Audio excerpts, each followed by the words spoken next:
গুৱাহাটীৰ ৰাজপথত অবৈধভাৱে ৰিক্সাত মটৰ লগোৱা যিসমূহ ৰিক্সা চালক আছিল সেই ৰিক্সা চালকৰ বিৰুদ্ধে এই মুহূৰ্তত অভিযান আৰম্ভ হৈছে।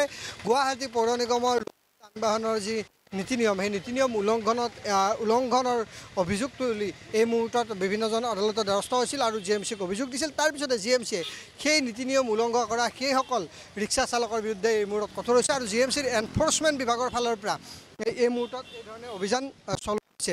এই মুহূৰ্তত মই দেখুৱাইছোঁ পোনপটীয়াকৈ যে এই খুলিছে পৌৰ কৰ্মচাৰীসকলে আৰু আমি এই মুহূৰ্তত দেখুৱাইছোঁ যে কি ধৰণে এই মুহূৰ্তত GMCয়ে সেই মটৰ খুলি আছে। অভিযানকাৰী বিষয়া আছে, মই কথা পাতিবলৈ চেষ্টা কৰিম যে আজিৰ পৰা আপোনালোকৰ অভিযান চলিছে বিশেষকৈ লঘু যান বাহন আইন ভংগ অভিযোগ। হয়, এতিয়া আপোনাৰ মানে MICৰ আমাৰ সিদ্ধান্ত মৰ্মে আপোনাৰ মানে যে এই ৰিক্সাসমূহৰ বেটাৰী লগোৱা ৰিক্সাসমূহৰ দ্বীপ বাহনৰ বাহিৰে যিসকলে বেটাৰীসমূহ লগোৱা হৈছে তেওঁলোকক আমি বেটাৰীসমূহ খুলিবলৈ আৰম্ভ কৰিছোঁ। আপোনাৰ আজিৰ পৰা কেৱল আৰম্ভ আজিৰ পৰা আমি আগতেও কৰিছোঁ, আমি আজিৰ পৰা আকৌ ষ্টাৰ্ট কৰিলোঁ, আমি এটা আৰম্ভণি কৰিলোঁ। এইটো দীৰ্ঘকালীন চলি থাকিব। আপোনাৰ বিভিন্ন ঠাইত আপোনাৰ আজি ইয়াতে চলা হ'ল, কাইলৈ আমি বেলেগ ঠাইত এনেকুৱা কৰি চেঞ্জ কৰি কৰিম আপোনাৰ এইটো।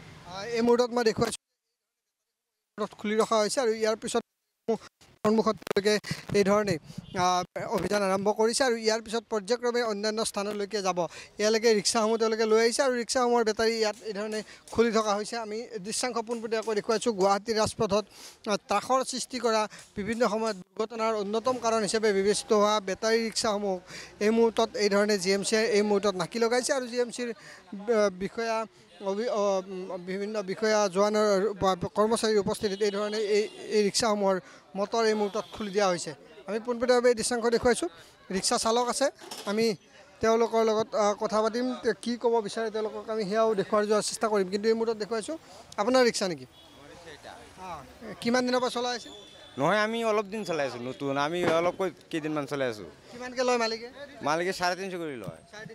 তাৰ আমাৰ লছ লাগতো, বেটাৰী নখুলি তাৰ চাবি দিছে, চাবি ল'ব লাগিছিল। এতিয়া বেটাৰীটো ফিটিং কৰিব গ'লে কিবা একদিন যাব। আমাৰ বেটাৰীটো আপোনালোকৰ কাৰণে নিদিয়ে, ৰাখি থ'ব? নহয়, ৰাখি থওক, তেনেহ'লে আমাৰ লছ হ'ল না। আমাৰ গৰীব মানুহ, আমাৰ গৰীব মানুহ। গাড়ীখন ভাড়াত লৈছে, ভাড়াত লৈছোঁ।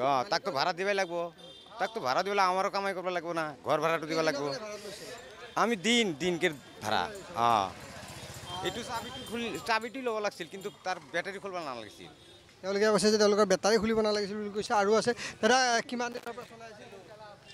আমি এইটো আগত চলাইছিলোঁ 2 বছৰমান। আমি গাড়ী চলোৱা মানুহ নাজানো, সেইবিলাকে পাৰ্মিশ্যন নাই লয় মালিকে। 350 টকা লয়। এতিয়া মই ৰিক্সাখন বহি আছোঁ বুলি ৰিক্সাখন লৈ আহিলোঁ। এতিয়াতো মই চলাব মালিকক জনাইছেনে বেটাৰী খোলা বুলি? এতিয়াতো মই মালিকে জনালোঁ যে কি কৈছে? মালিকে কৈ আছে কিহৰ কাৰণে খুলি আছে, কিহৰ কাৰণে ধৰিব। তো মই ছাৰক সুধিলোঁ, কয় পাৰ্মিশ্যন নাই, সেইবিলাক ইয়াৰ কাৰণে ধৰি আছে। তো মই এইটো মালিকক জনাই দিলোঁ যে আপোনালোকৰ ৰিক্সাৰ বোলে পাৰ্মিশ্যন নাই, ইয়াৰ কাৰণে ধৰি আছে। এতিয়া মই কি কৰিম? মই গাড়ী নাই, গাড়ী নোহোৱা কৰি ৰিক্সা চলাই আছোঁ, কৰিতো খাব লাগিব। আমি কি কৰি খাম এতিয়া? এনেকুৱা এইটো যদি পাৰ্মিশ্যন নাই, চৰকাৰৰ পাৰ্মিশ্যন দিব লাগিব।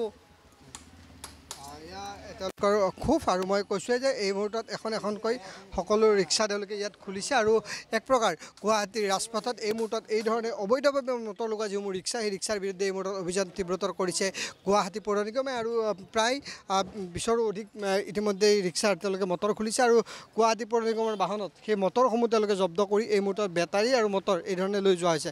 এখন বাহনত মই দেখুৱাম যে এই ধৰণে দম, এই যিসমূহ বেটাৰী এতিয়া দম এই ধৰণে গুৱাহাটী পৌৰ নিগমৰ বাহনত বান্ধিছে আৰু এই দম এই মুহূৰ্তত তেওঁলোকে জব্দ কৰিছে। আৰু হয়তো শীঘ্ৰেই মহানগৰীৰ ৰাজপথত আৰু অধিক বাহনৰ বিৰুদ্ধে অবৈধভাৱে ৰিক্সাত মটৰ লগোৱা যিসমূহ ব্যৱসায়িক বা যিসকলে মটৰ লগাই বিভিন্নজনক চলাব দিয়ে তেওঁলোকৰ বিৰুদ্ধে অভিযান তীব্ৰতৰ কৰিব গুৱাহাটী পৌৰ নিগমে। এই মুহূৰ্তত আমি পৰিৱেশ দেখুৱালে পোনপটীয়াকৈ পাণবজাৰৰ পৰা পাণবজাৰত এই মুহূৰ্তত গুৱাহাটী পৌৰ নিগমৰ অভিযান জোৰদাৰ ৰূপত চলা দেখিবলৈ পোৱা গৈছে।